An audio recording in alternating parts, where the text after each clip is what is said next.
A Yeti? Some spaghetti? What on earth is going on? Let's take a look inside and we'll find out. Our story today is called Spaghetti with the Yeti, and it's by Adam and Charlotte Guillain.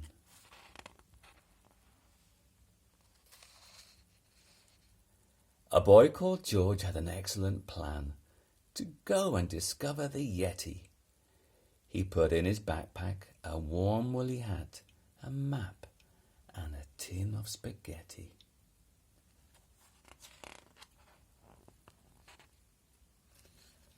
Slowly, George climbed up a steep mountain path in search of the mythical beast, when he stumbled straight into a monster who was eating a sumptuous feast. "Hooray!" shouted George. "I knew you'd be here. I'm sure that you must be the Yeti." The monster stood up with a furious gaze. "Are you crazy? My name is Betty."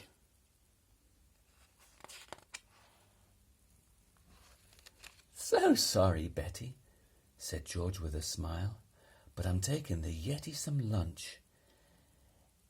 "In that case, you'll want to take some of these bones, for the Yeti likes food with a crunch."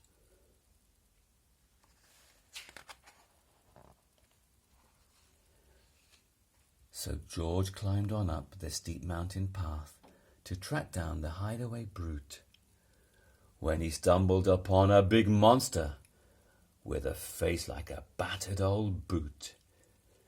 "Yippee!" shouted George. "I've tracked you down now. I've been searching so long for the Yeti." The monster glared down with the angriest growl. "How insulting! My name is Hetty."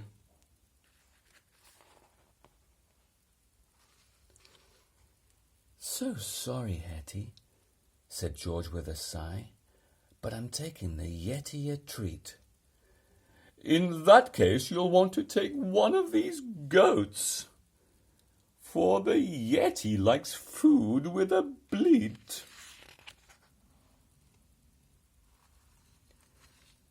So George trudged on up the steep mountain path, dragging the goat by her tail, when he spotted a shape in the distance and heard the most bone-chilling wail.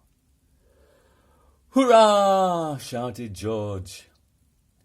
"At last it is you! I've been looking so hard for the Yeti." The monster looked down with a horrible howl.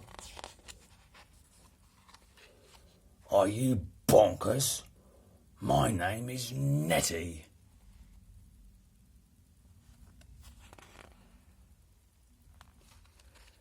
"So sorry, Nettie," sighed George, feeling glum, "but I'm taking the Yeti a snack." "In that case, you'll want to take lobsters and crabs, for the Yeti likes food he can crack."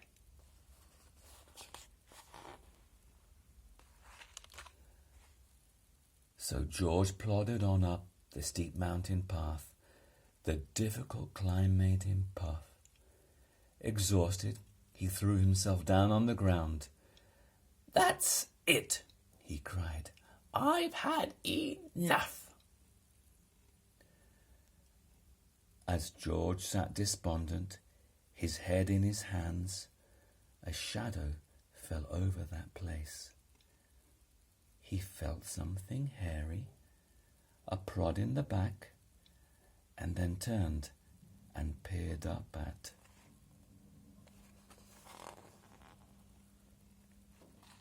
a face.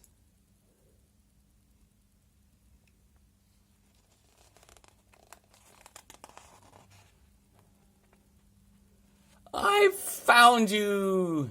cried George with a big happy grin, and he showed all his gifts to the Yeti. But the monster looked down at the crab and the goat and said, "Sorry, I just eat spaghetti."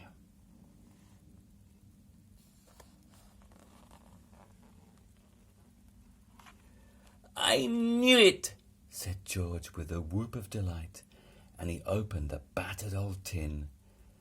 Then he tipped the spaghetti out into a bowl,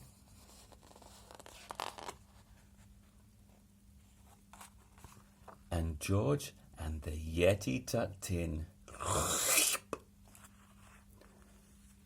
And that is the end of our story today. Our story that was called Spaghetti with the Yeti.